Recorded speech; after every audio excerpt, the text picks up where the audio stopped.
आदरणीय मेरे प्रिय दोस्तों और भक्तों, एक बार फिर आपके समक्ष श्री प्रेम सुधा सागर से 12वें अध्याय के अंतर्गत आने वाले इस वृतांत जिसका शीर्षक है अघासुर का उद्धार।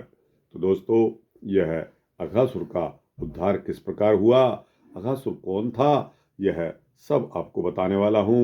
लगभग 15 मिनट का यह वृतांत होने वाला है। उम्मीद करता हूँ कि आप सभी बने रहेंगे इस वृतांत के अंत तक। तो दोस्तों, आइए इस सूक्ष्म वृतांत को शुरू करते हैं। दोस्तों और भक्तों, श्री सुखदेव जी कहते हैं कि परीक्षित एक दिन नंदनवन श्याम सुंदर वन में ही कलेवा करने के विचार से तड़के उठ गए और सिंगी बाजे की मधुर मनोहर ध्वनि से अपने साथी ग्वाल वालों को मन की बात जनाते हुए उन्हें जगा दिया और बछड़ों को आगे करके वे ब्रजमंडल से निकल पड़े।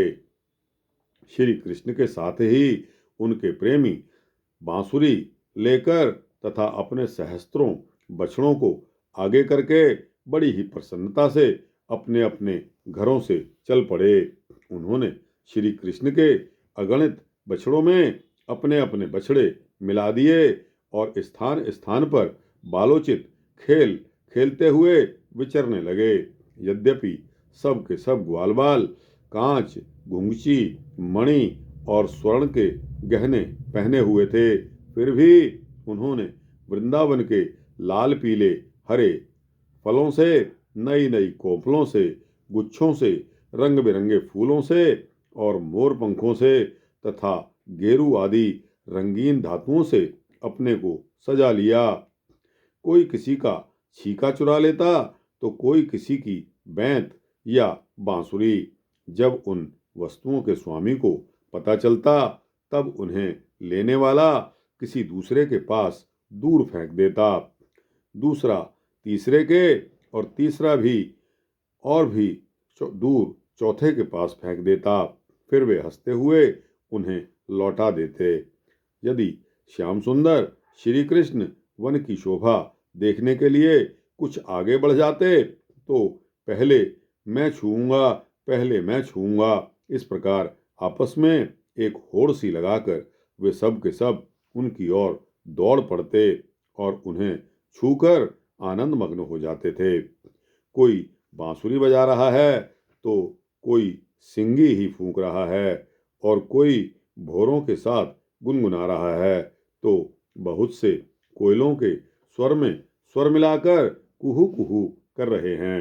एक ओर कुछ ग्वाल बाल आकाश में उड़ते हुए पक्षियों की छाया के साथ दौड़ लगा रहे हैं तो दूसरी ओर कुछ हंसों की चाल की नकल करते हुए उनके साथ सुंदर गति से चल रहे हैं। कोई बगुले के पास उसी के समान आंखें मूंदकर बैठ रहे हैं तो कोई मोरों के समान नाचते देख कोई मोरों को नाचते देख उन्हीं की तरह नाच रहे हैं। कोई बंदरों की पूंछ पकड़कर खींच रहे हैं तो दूसरे उनके साथ इस पेड़ से उस पेड़ पर चढ़ रहे हैं।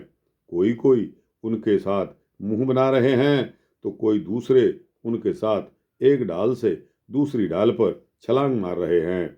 बहुत से ग्वालवाल तो नदी के कछार में छप का खेल खेल रहे हैं और उसमें फुदकते हुए मेंढकों के साथ स्वयं भी फुदक रहे हैं।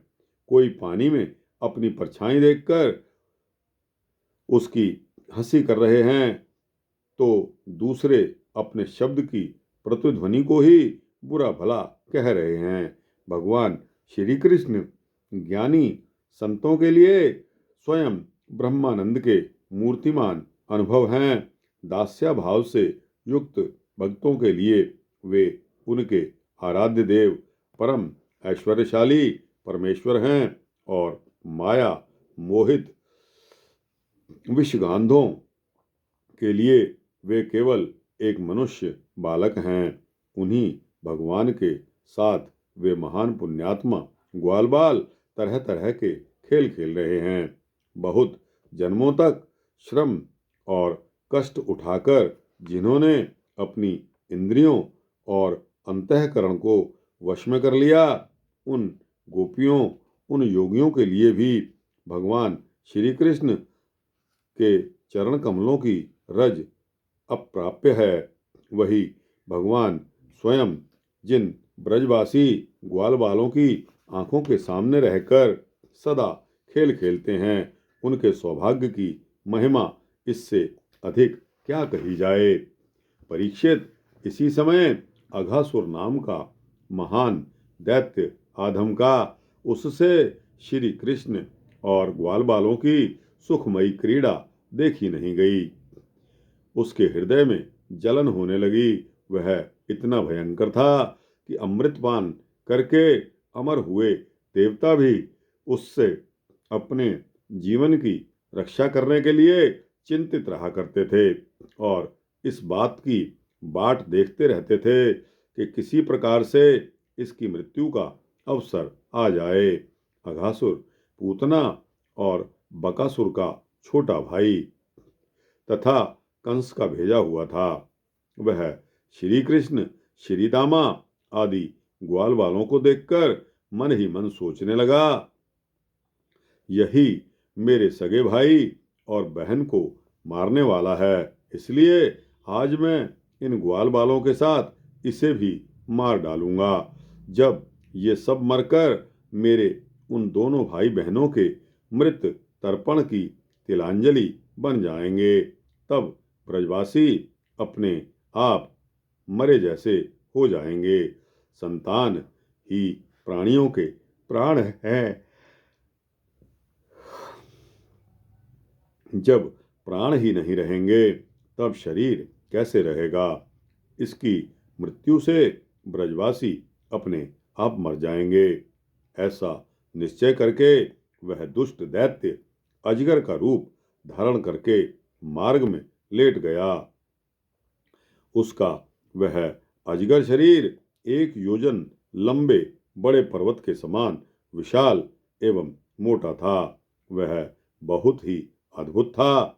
उसकी नीयत सब बालकों को निगल जाने की थी, इसलिए उसने गुफा के समान अपना बहुत बड़ा मुंह फाड़ रखा था। उसका नीचे का होठ पृथ्वी से और ऊपर का होठ बादलों से लग रहा था। उसके जबड़े कंदराओं के समान थे और दाढ़ें पर्वत के शिखर सी जान पड़ती थी। मुंह के भीतर घोर अंधकार था। जीभ एक चौड़ी लाल सड़क सी दिखाई देती थी। सांस आंधी के समान चल रही थी और आंखें दावानल के समान दहक रही थी। अघासुर का ऐसा रूप देखकर बालकों ने समझा कि यह भी वृंदावन की कोई शोभा है। वे कौतुकवश खेल खेल में उत्प्रेक्षा करने लगे कि यह मानो अजगर का खुला हुआ मुंह है। कोई कहता, मित्रों भला बतलाओ तो, यह जो हमारे सामने कोई जीव सा बैठा है, यह हमें निगलने के लिए खुले हुए किसी अजगर के मुंह जैसा नहीं है। तब दूसरे ने कहा कि सचमुच सूर्य की किरणें पड़ने से जो बादल लाल लाल हो गए हैं, वे ऐसे मालूम होते हैं मानो ठीक ठीक इसका ऊपरी होठ ही हो। और उन्हीं बादलों की परछाई से यह जो नीचे की भूमि कुछ लाल लाल दिखाई दे रही है, वही इसका नीचे का होठ जान पड़ता है। तीसरा ग्वालवाला कहता है कि हाँ, सच तो है, देखो तो सही, क्या ये दाईं और बाईं ओर की गिरी कंदराएं अजगर के जबड़ों की होड़ नहीं करती। ये ऊंची ऊंची शिखर पंक्तियों तो साफ साफ इसकी दाढ़ें मालूम पड़ती हैं। तब चौथे ने कहा कि अरे भाई, यह लंबी चौड़ी सड़क तो ठीक अजगर की जीभ सरीखी मालूम पड़ती है और इन गिरी श्रृंगों के बीच का अंधकार तो उसके मुंह के भीतरी भाग को भी मात करता है। किसी दूसरे ग्वालवाल ने कहा कि देखो देखो, ऐसा जान पड़ता है कि कहीं इधर जंगल में आग लगी है, इसी से यह गर्म और तीखी हवा आ रही है, परंतु अजगर की सांस के साथ इसका क्या ही मेल बैठ गया है और इसी आग से जले हुए प्राणियों की दुर्गंध ऐसी जान पड़ती है मानो अजगर के पेट में मरे हुए जीवों के मांस की ही दुर्गंध हो। तब उन्हीं में से एक ने कहा, यदि हम लोग उसके मुंह में घुस जाएं तो क्या यह हमें निगल जाएगा? अजी, यह क्या निगलेगा? कहीं ऐसा करने में की डिठाई की तो एक क्षण में यह भी बकासुर के समान नष्ट हो जाएगा। हमारा यह कन्हैया इसको छोड़ेगा थोड़े ही। इस प्रकार कहते हुए वे ग्वालवाल बकासुर को मारने श्री कृष्ण का सुंदर मुख देखते और ताली पीट पीट कर हंसते हुए अघासुर के मुंह में घुस गए। उन अनजान बच्चों की आपस में की हुई भ्रमपूर्ण बातें सुनकर भगवान श्री कृष्ण ने सोचा कि अरे, इन्हें तो सच्चा सर्प भी झूठा प्रतीत होता है। परीक्षित, भगवान श्री कृष्ण जान गए कि यह राक्षस है। भला उनसे क्या छिपा रह सकता है? वे तो समस्त प्राणियों के हृदय में निवास करते हैं। अब उन्होंने यह निश्चय किया कि अपने सखा ग्वाल वालों को उसके मुंह में जाने से बचा लें। भगवान इस प्रकार सोच ही रहे थे कि सब के सब ग्वाल वाल बछड़ों के साथ उस असुर के पेट में पहुंच गए, परंतु अघासुर ने अभी उन्हें निगला नहीं। इसका कारण यह था कि अघासुर अपने भाई बकासुर और अपनी बहन पूतना के वध की याद करके इस बात की बाट देख रहा था कि उनको मारने वाले श्री कृष्ण मुंह में आ जाएं, तब सभी को एक साथ निगल जाऊं। भगवान श्री कृष्ण सबको अभय दान देने वाले हैं। जब उन्होंने देखा कि ये बेचारे ग्वालवाल, जिनका एकमात्र रक्षक ही मैं हूं, मेरे हाथ से निकल गए और जैसे कोई तिनका उजड़कर आग में गिर पड़े, वैसे ही अपने आप मृत्यु रूप अघासुर की जठर अग्नि के ग्रास बन गए। तब देव की इस विचित्र लीला पर भगवान को बड़ा विस्मय हुआ और उनका हृदय दया से द्रवित हो गया। वे सोचने लगे कि अब मुझे क्या करना चाहिए? ऐसा कौन सा उपाय है जिससे इस दुष्ट की मृत्यु भी हो जाए और इन संत स्वभाव भोले भाले बालकों की हत्या भी नहीं हो? ये दोनों काम कैसे हो सकते हैं? परीक्षित, भगवान श्री कृष्ण भूत भविष्य वर्तमान सबको प्रत्यक्ष देखते रहते हैं। उनके लिए यह उपाय जानना कोई कठिन नहीं था। वे अपना कर्तव्य निश्चय करके स्वयं उसके मुंह में घुस गए। उस समय बादलों में छिपे हुए देवता भयवश हाय हाय पुकार उठे और अघासुर के हितैषी कंस आदि राक्षस हर्ष प्रकट करने लगे। अघासुर बछड़ों और ग्वालबालों के सहित भगवान श्री कृष्ण को अपनी डालों से चबाकर चूर चूर कर डालना चाहता था, परंतु उसी समय अविनाशी श्री कृष्ण ने देवताओं की हाय हाय सुनकर उसके गले में अपने शरीर को बड़ी फुर्ती से बढ़ा लिया। इसके बाद भगवान ने अपने शरीर को इतना बड़ा कर लिया कि उसका गला ही रुंध गया, आंखें उलट गई। वह व्याकुल होकर बहुत छटपटाने लगा। सांस रुककर सारे शरीर में भर गई और अंत में उसके प्राण ब्रह्मरंध्र को फोड़कर निकल गए।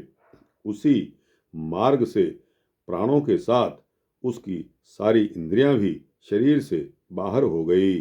उसी समय भगवान मुकुंद ने अपनी अमृतमयी दृष्टि से मरे हुए बछड़ों और ग्वाल वालों को जिला दिया और उन सब को साथ लेकर वे अघासुर के मुंह से बाहर निकल आए।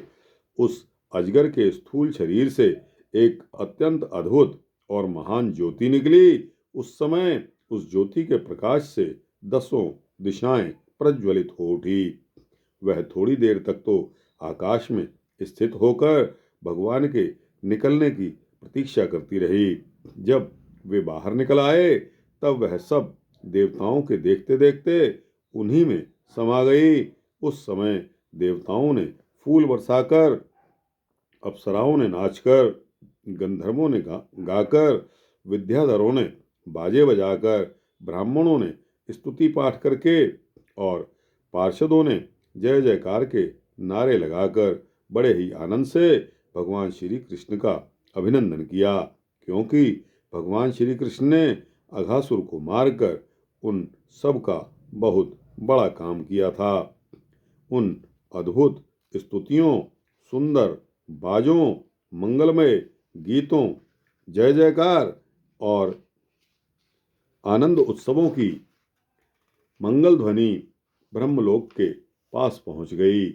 जब ब्रह्मा जी ने वह ध्वनि सुनी तब वे बहुत ही शीघ्र अपने वाहन पर चढ़कर वहां आए और भगवान श्री कृष्ण की महिमा को देखकर आश्चर्यचकित हो गए। परीक्षित, जब वृंदावन में अजगर का वह चाम सूख गया तब वह ब्रजवासियों के लिए बहुत दिनों तक खेलने की एक अद्भुत गुफा सी बना रहा। यह जो भगवान ने अपने ग्वाल बालों को मृत्यु के मुख से बचाया था और अघासुर को मोक्ष दान दिया था, वह लीला भगवान ने अपनी कुमार अवस्था में अर्थात 5वें वर्ष में ही कर डाली थी। ग्वाल बालों ने उसे उसी समय देखा भी था, परंतु पौगंड अवस्था अर्थात 6ठे वर्ष में अत्यंत आश्चर्यचकित होकर ब्रज में उसका वर्णन किया। अघासुर मूर्तिमान अघ यानी कि पाप ही था। भगवान के स्पर्श मात्र से उसके सारे पाप धुल गए और उसे उस सारूप्य मुक्ति की प्राप्ति हुई जो पापियों को कभी मिल नहीं सकती। परंतु यह कोई आश्चर्य की बात नहीं है। क्यों? क्योंकि मनुष्य बालक की सी लीला रचने वाले ये वे ही परम पुरुष परमात्मा हैं जो व्यक्त, अव्यक्त और कार्य कारण रूप समस्त जगत के एकमात्र विधाता हैं।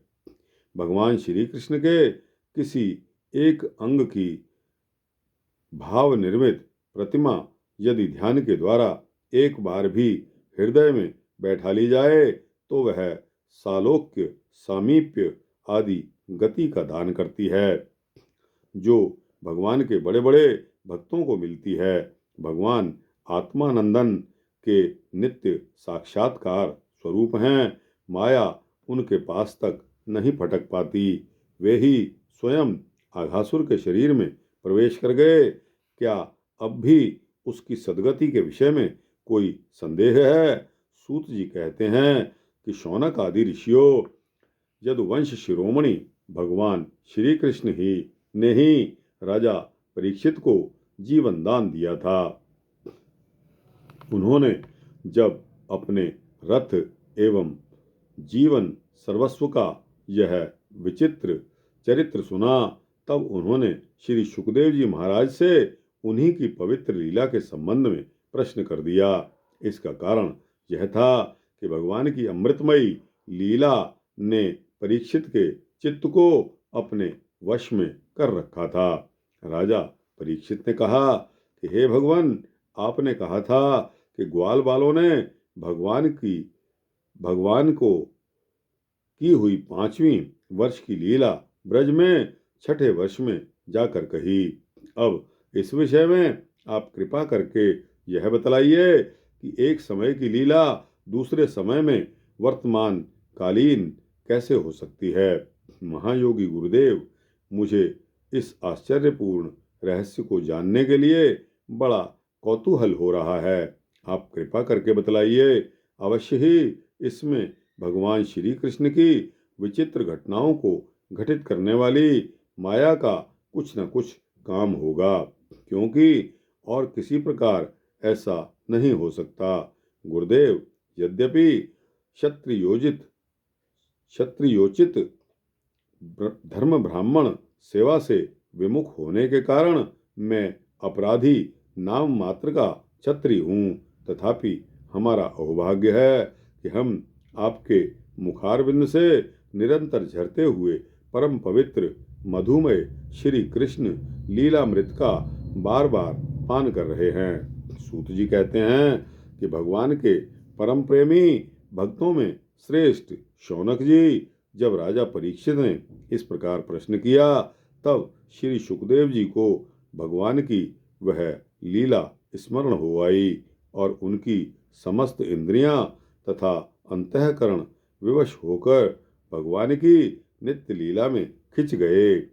कुछ समय के पश्चात धीरे धीरे श्रम और कष्ट से उन्हें बाह्य ज्ञान हुआ।